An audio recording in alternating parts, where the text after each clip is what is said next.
जैसा कि कल लाइव क्लास चला था, सबको पता होगा, नेटवर्क बहुत इशू था। अभी भी हम चलाएं 2 बार ट्राई किए, नेटवर्क के कारण जो है नहीं हो पा रहा था। इसलिए हम सोचे कि बिना लाइव का ही एगो वीडियो ही शूट करके डाल दें। देखो, कल शुरू किए थे तुम लोग के लिए, हमने बहुत मेहनत किया। ये हम नोट्स तैयार किए वो पढ़ाने के लिए, सोचे नोट्स अपने से बना लें। अब सभी क्लास का नोट्स इसी प्रकार से मिलेगा, देख रहा है नोट्स, सब क्लास का नोट जो है इसी प्रकार से दिया जाएगा। अभी हमने तैयार किया है।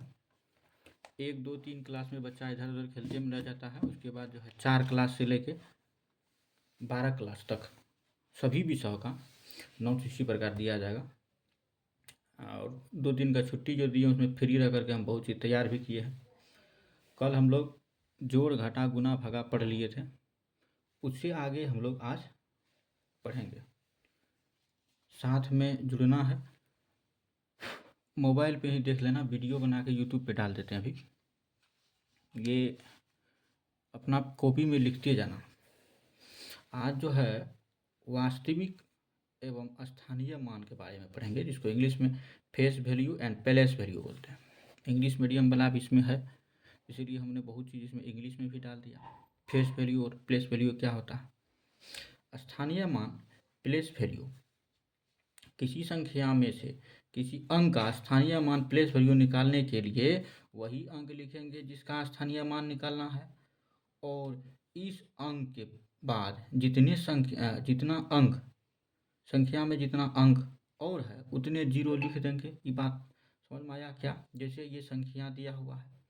अच्छा, संख्या अंक कल हम बता दिए थे। एक एक चीज़ अलग अलग बोलेंगे तो ये अंक हुआ, ये पूरी एक साथ अगर पढ़ेंगे तो ये संख्या हो गया। 5 का स्थानीय मान, तो 5 यहाँ है, और उसके बाद 2 गो संख्या है तो 2 गो जीरो बिठा देंगे। 8 का स्थानीय मान, 8 यहाँ है, 8 लिख दिए, इस साइड जितना जीरो है उतना जीरो बिठा देंगे। 3 का स्थानीय मान, यहाँ 3 लिख देंगे, इस साइड जितना जीरो है सब बिठा देंगे। ठीक है, ये हुआ स्थानीय मान। वास्तविक मान क्या होता है? किसी संख्या में किसी अंक का वास्तविक मान यानी फेस वैल्यू वही अंक होता है जो पूछा गया है। जो पूछा गया वही अंक लिख देंगे। 5 का वास्तविक मान 5 होगा, 8 का वास्तविक मान 8 होगा, 3 का वास्तविक मान 3 होगा, जिसका पूछे 9 का वास्तविक मान 9 होगा। जिसका वास्तविक मान पूछे तो वास्तविक मान वही होता है। स्थानीय मान में संख्या लिख के उस साइड जितना जीरो होगा जीरो बैठा देंगे। इसको जो है बढ़िया से वीडियो रोक के लिख लेना है। अब आगे बढ़ते हैं इस साइड। कल हम लोग जोड़ घटा गुना भाग यानी add subtraction multiplication and divide तक पढ़ लिए थे। अभी हम लोग जो है आज पढ़ेंगे HCF एंड LCM, जिसको बोलते हैं हाईएस्ट कॉमन फैक्टर। क्या बोलते हैं? Highest common factor. And LCM का मतलब होता है lowest common multiply. Lowest common multiply, highest common factor and lowest common multiply. Hindi में बोलते हैं लघुत्तम समापवर्तक और महत्तम समापवर्तक। ये हुआ महत्तम समापवर्तक, ये हुआ लघुत्तम समापवर्तक। HCF उस बड़ी से बड़ी संख्या कहते हैं जो किसी दी गई संख्या को पूरे तरीके से विभाजित यानी डिवाइड कर दें। जैसे 15, 20, 60 का HCF क्या होगा? तो 15, 20, 60 का HCF हम निकाले हैं, यहाँ पे देख सकता है। इसमें हम सबसे पहले छोटी संख्या वाले और बड़ी संख्या वाले का भाग करेंगे। छोटी संख्या सबसे कौन है? 15, और बड़ी संख्या कौन है? 60। ये दोनों से किए हम। फिर जो शेष संख्या बचाते फिर किसी के साथ कर दिए। जो सबसे लास्ट में आएगा वही HCF कहलाएगा। जो कट खुट के जो सबसे कम संख्या से कटे वो क्या कहलाएगा? HCF कहलाएगा। ऐसी संख्या जो सबसे विभाजित हो जाए HCF हुआ। आइए इस सेट LCM वीडियो रोक लो के लिख लेना है। LCM वह छोटी से छोटी संख्या होती है जो दी गई संख्या से पूरे विभाजित हो जाए। जैसे 12, 15, 20 का LCM क्या होगा? तो 12, 15, 20 का LCM लिए हम। ये हुआ गुणनखंड तरीके से। एक भाग विधि से तुम लोग जो बनाता है ऐसे करके ये भाग विधि होता है। 12, 15 और 20 जो लिखता है ऐसे, इसको भाग विधि बोलते हैं। ये है गुणा विधि से। LCM 2 विधि से होता है, ये गुणा वाला विधि से है। LCM को लिख लेना है वीडियो रोक के। LCM के जस्ट बाद आएगा एलसीएम का जस्ट बाद आएगा सबसे छोटा सार्वगुणज, सिम्पलेस्ट कॉमन फैक्टर, सबसे छोटा सार्वगुणज। सबसे छोटा सार्वगुणज पता करने के लिए संख्याओं का एलसीएम करते हैं, और सबसे बड़ा सर्वगुणनखंड ज्ञात करने के लिए, बिगेस्ट कॉमन फैक्टर निकालने के लिए हम क्या करते हैं, एचसीएफ निकालते हैं। छोटा निकालना हो तो एलसीएम, बड़ा निकालना हो तो एचसीएफ। गुणनखंडों की संख्या, नंबर ऑफ फैक्टर्स, गुणनखंडों की संख्या पता करने के लिए सबसे पहले संख्याओं का एलसीएम करते हैं। फिर उसके बाद क्या करते हैं, धनात्मक पूर्णांक गुणनखंडों की संख्या से पता करने के लिए एलसीएम लेते हैं। जैसे 5 का 105 का दिया है एलसीएम, तो 105 का एलसीएम ले लेंगे तो होगा क्या, 5 गुना 3 गुना 7। अब क्या करेंगे, सभी संख्या में पावर 1 होता है। देखो पावर 1 है, इसका भी पावर 1 है, इसका भी पावर 1 है। ये पावर 1 लिखने के बाद इसी में एक और जोड़ देंगे और उसको गुना कर देंगे, वही क्या हो जाएगा मेरा, वही क्या हो जाएगा, धनात्मक गुणनखंडों की संख्या हो जाएगा। तो हम लिखें, देखो फिर जो संख्या जितनी बार है उसका पावर में 1 लिखेंगे, सबका पावर में 1 1 लगा दिए, फिर 1 1 जोड़ दिए, सब में 1 1 जोड़ दिए, गुना कर दिए, ये हो गया 8। यानी 105 जो है 8 संख्या से विभाजित होगी, ये हुआ गुणनखंडों की संख्या। धनात्मक गुणनखंडों का योगफल निकालने के लिए सबसे पहले हम वही करते हैं, सबसे पहले वही करना है, एलसीएम लेना है। जो एलसीएम इसमें लिए, एलसीएम पहले वही लेना है।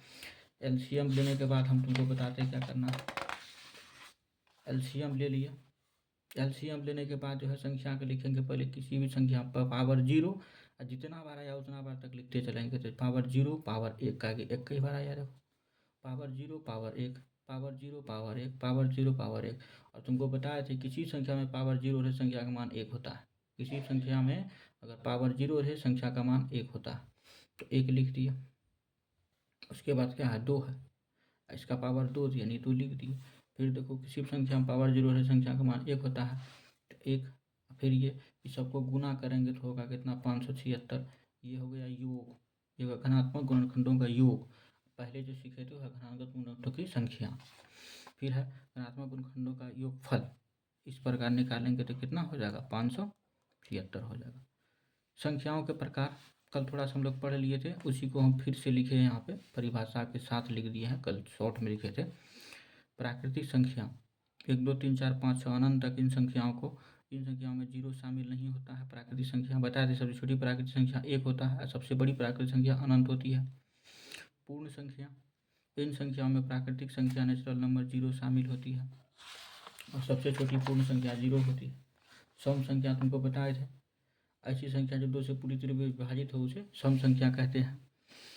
सम संख्या सबसे छोटी सम संख्या 2 होती है, अब बड़ी सम संख्या अनंत। सबसे छोटी विषम संख्या की बात करें, विषम संख्या शुरू होता है 1 से,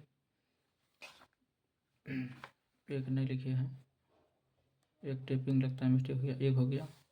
ऐसी संख्या जो 2 से पूरी तरह विभाजित नहीं हो उसे विषम संख्या कहते हैं। 1 3 5 7 9 11 इन्फिनिटिव अनंत, यहाँ 1 होगा, 1 लिखा है, यहाँ 1 से शुरू होता है। उत्तरवर्ती या अनुवर्ती संख्या ज्ञात करने के लिए बोलता है, उसमें क्या करेंगे, किसी भी प्राकृतिक संख्या में 1 जोड़ देना है, ये घटा देना है, ये हो गया। उत्तरवर्ती ज्ञात करने के लिए 1 जोड़ देंगे। अब पूर्ववर्ती ज्ञात करने के लिए, पूर्व मतलब होवे करता पहले, तो पूर्ववर्ती ज्ञात करने के लिए 1 घटा देंगे। इसको भी जो है अपनी कॉपी में लिख लेना है, वीडियो रोक के थोड़ा सा। ये है कुछ महत्वपूर्ण फार्मूले दिए हैं, सम इम्पोर्टेंट फार्मूला जो दिया है, जैसे ये बेसिक था ना, इसलिए बेसिक फार्मूला थोड़ा सा लिखे। ये बेसिक मैथ था इसलिए basic formula. Area of square, वर्ग का क्षेत्रफल, साइड स्क्वायर यानी भुजा गुना भुजा होता है, भुजा स्क्वायर बोलो, भुजा स्क्वायर हो जाएगा यहाँ। एरिया ऑफ रेक्टेंगल, आयत का क्षेत्रफल, लेंथ इंटू ब्रेथ, जिसको बोलते हैं लंबाई गुना चौड़ाई। पेरीमीटर ऑफ स्क्वायर, वर्ग का परिमाप 4 गुना भुजा होता है, 4 इंटू साइड दिया है। पेरीमीटर ऑफ रेक्टेंगल, आयत का परिमाप जो होता है 2 इंटू एल प्लस बी, यानी 2 इंटू लंबाई प्लस चौड़ाई। वॉल्यूम ऑफ क्वाड्रेटर मतलब घनाभ का आयतन होता है एल गुना बी गुना एच। वॉल्यूम ऑफ क्यूब, घन का आयतन होता है साइड क्यूब यानी ए क्यूब होता है। ये फार्मूला का बेसिक जो कल पढ़ा रहे थे, देखो धीरे धीरे परिवर्तन करेंगे, धीरे धीरे हम बोर्ड पे भी आएंगे। बोर्ड पे आने का, और कल कमेंट में कुछ बोल रहे थे, तुम लोग बोल रहा था कि मतलब चेहरा काहे दिखाते हैं, चेहरा दिखाएंगे, सब्सक्राइबर बहुत कम है। लाइव एक तो नेट के वजह से लाइव नहीं आते हैं, नेटवर्क बहुत डिस्टर्ब रहता है। और दूसरी बात ये है कि सब्सक्राइबर बहुत कम है।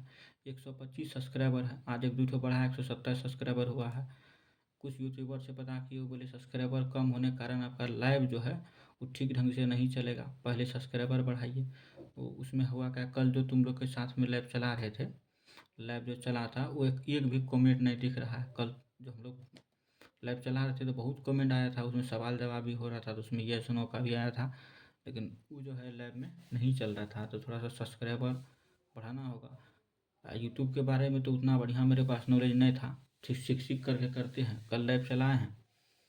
यूट्यूब, फेसबुक, इंस्टाग्राम चैनल होता है नहीं है ना, वो तो फेसबुक सेटेज है, लोग बोलता है अभी इंस्टाग्राम चलाते हैं, हमको होता नहीं है, लेकिन फेसबुक सेटेज है, फेसबुक चलाते हैं, फेसबुक तो होता है हमको, वहीं से इंस्टाग्राम पे चल जाता है। यूट्यूब के बारे में धीरे धीरे सीखते हैं और जानकारी लेते हैं, तब यूट्यूब पे लाइव आएंगे। बोर्ड पे स्टैंड भी मंगा लिए हैं, लाइट भी लगवा दिए हैं, और नोट्स अभी मेरे पास तैयार हो गया है। धीरे धीरे जो है ना उस पर भी आएंगे, बोर्ड पे भी। अभी जितना कुछ हम मैथ में लिखाए हैं, जितना हम तुमको दिए हैं मैथ में, इतना मैथ में सभी को लिख लेना है, सबको इतना तो लिख लेना है, ठीक है। संख्याओं का जो भी दिए हैं ये बेसिक चीज़ है, बेसिक यहाँ से बेसिक ज्ञान होना चाहिए। वीडियो जो है ना शॉर्ट शॉर्ट बना के डालते हैं। अभी 11 मिनट 46 सेकंड हो गया है, वही 12-13 मिनट का वीडियो डालते हैं, तुम लोग को भी देखने में आसान होगा। लंबा वीडियो रहता है, देखने में भी दिक्कत होता है। इतना ही ठोक वीडियो रोक रोक करके लिख लेना है मैथ में आज। उसके बाद नोट्स सब तो तैयारी है, चलेगा। और अभी एक ठो विषय और लेंगे और वीडियो बनाते हैं, तब तक इसको जो है डाल देते हैं यूट्यूब पे, तुम लोग पढ़ो, पूरा करो, तो हम फिर बनाते हैं और डाल देंगे। छोटा छोटा वीडियो रहेगा, ठीक रहेगा, बड़ा वीडियो में दिक्कत हो जाता है। और लाइव कल चलाए थे, 1 घंटा चल गया था। लाइव में फ़ोटो भी फ्रेश नहीं आता है, इसमें तो फ़ोटो भी क्लियर गया होगा। इसीलिए तुम लोग जो है पढ़ो, मन लगा के पढ़ो। Best of luck. ठीक है।